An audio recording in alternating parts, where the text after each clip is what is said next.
ಬಂದು ನಿಂತಿದೆ.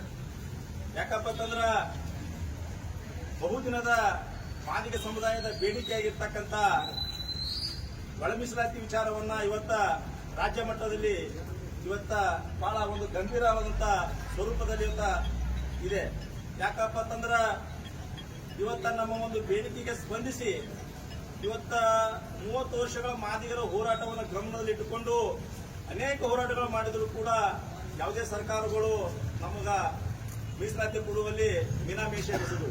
ಕಡೆಗೆ ಇವತ್ತ ಮಾದಿಗ ಸಮುದಾಯ ಈ ದೇಶದ ಸರ್ವೋಚ್ಚ ನ್ಯಾಯಾಲಯಕ್ಕೆ ಮನವಿಯನ್ನು ಸಲ್ಲಿಸಿದಾಗ ಹೋದ ವರ್ಷ ಸುಪ್ರೀಂ ಕೋರ್ಟ್ ಆಫ್ ಇಂಡಿಯಾ ಒಂದು ಜಜ್ಮೆಂಟ್ ಕೊಟ್ಟು ಏನಪ್ಪಾ ಅಂತಂದ್ರ ಪರಿಶಿಷ್ಟ ಜಾತಿಯಲ್ಲಿರ್ತಕ್ಕಂಥ 100 ಜಾತಿಗಳಿಗೆ ಮೀಸಲಾತಿ ವಿಚಾರದಲ್ಲಿ ಅನ್ಯಾಯ ಆಗಿದೆ.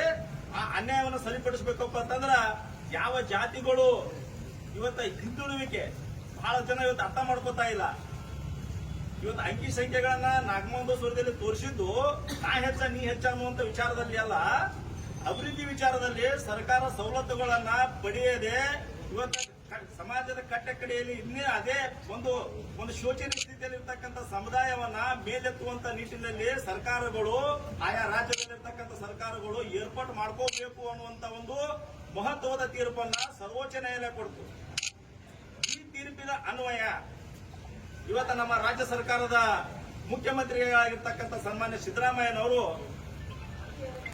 ನಿವೃತ್ತ ನ್ಯಾಯಮೂರ್ತಿಗಳಾಗಿರ್ತಕ್ಕಂಥ ಶ್ರೀ ಎಚ್.ಎನ್. ನಾಗಮೋಹನ್ ದಾಸ್ ಅವರ ನೇತೃತ್ವದಲ್ಲಿ ಒಂದು ಸಮಿತಿಯನ್ನ ನೇಮಕ ಮಾಡಿತು. ಆ ಸಮಿತಿ ಇವತ್ತು ಸುಮಾರು 2 ತಿಂಗಳ ಕಾಲ ಕರ್ನಾಟಕ ರಾಜ್ಯದಲ್ಲಿರ್ತಕ್ಕಂಥ 101 ಪರಿಶಿಷ್ಟ ಜಾತಿಗಳ ಮನೆಗೆ ಹೋಗಿ ಖುದ್ದಾಗಿ ಪರಿಶೀಲನೆ ಮಾಡಿ ಒಂದು ವೈಜ್ಞಾನಿಕವಾಗಿ ವರದಿಯನ್ನ ಇವತ್ತು ಸಿದ್ಧಪಡಿಸಿದ್ದಾರೆ.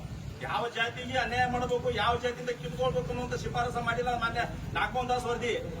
ಈ ದೇಶದಲ್ಲಿ ಈ ರಾಜ್ಯದಲ್ಲಿ ನಿಜವಾಗಲೂ ಪರಿಶಿಷ್ಟ ಜಾತಿಯಲ್ಲಿ ಅನ್ಯಾಯಕ್ಕೊಳಗಟ್ಟಿರ್ತಕ್ಕಂಥ ಕೆಳ ಸಮುದಾಯಗಳನ್ನ ಮೇಲೆತ್ತಿ ಅವ್ರನ್ನ ಉದ್ಧಾರ ಮಾಡುವಗೋಸ್ಕರ ಒಂದು ಸುಶಿಸ್ತರವಾದಂತಹ ಒಂದು ವೈಜ್ಞಾನಿಕ ತಳಹದಿ ಮೇಲೆ ಇವತ್ತು ವರದಿಯನ್ನ ರಾಜ್ಯ ಸರ್ಕಾರಕ್ಕೆ ಸಲ್ಲಿಸಿದೆ. ಈ ವರದಿಯನ್ನ ಇವತ್ತಿನ ದಿವಸ ಜಾರಿ ಮಾಡಬೇಡ್ರಿ ಅಂತಕ್ಕಂಥ ಒಂದು ವಿಚಾರದಲ್ಲಿ ಇವತ್ತು ಕೆಲವು ಸಮಾಜದ ನಮ್ಮ ಮುಖಂಡರು, ನಮ್ಮ ಸಹೋದರರ ಮುಖಂಡರು ಇವತ್ತಿನ ದಿವಸ ವಿರೋಧ ವ್ಯಕ್ತಪಡಿಸ್ತಾ ಇದ್ದು ನೋಡಿದ್ರೆ ನನಗೆ ಬಹಳ ವಿಷಾದನೀಯ ಅನಿಸ್ತದ. ದಯಮಾಡಿ ಅವರು ಅರ್ಥ ಮಾಡ್ಕೋಬೇಕು. ಇದು ಕೇವಲ ಮಾದಿಗರಿಗೋಸ್ಕರ, ಮಾದಿಗರ ಉದ್ಧಾರಿಗೋಸ್ಕರ ಒಳ ಮೀಸಲಾತಿ ಬರ್ತಾ ಇಲ್ಲ. ಇವತ್ತು 101 ಜಾತಿಗಳಲ್ಲಿ ಅನ್ಯಾಯ ಆಗಿರ್ತಕ್ಕಂಥ ಜಾತಿಗಳನ್ನ ಗುರುತಿಸಿ ಮುಖ್ಯವಾಹಿನಿಗೆ ತರಬೇಕು ಅನ್ನುವುದು ಸರ್ಕಾರದ ನಿಲುವಾಗೈತಿ. ಆ ನಿಟ್ಟಿನಲ್ಲಿ ನಾಗಮೋಹನ್ ದಾಸ್ ವರದಿ ಇವತ್ತು ತಯಾರಾಗೈತಿ. ಅದಕ್ಕೆ ದಯಮಾಡಿ ಹೇಳ್ತಾ ಇದ್ದೀನಿ, ಇವತ್ತು ನಾಳೆಗೇನೋ ಒಂದು ಆಶಾಭಾವ ಅದ. ನಾಳೆಗೆ ಇವತ್ತು ಕ್ಯಾಬಿನೆಟ್ ನಲ್ಲಿ ಇವತ್ತು 19ನೇ ತಾರೀಕಿಗೆ ಕ್ಯಾಬಿನೆಟ್ ನಿಗದಿಯಾಗ್ಯದ.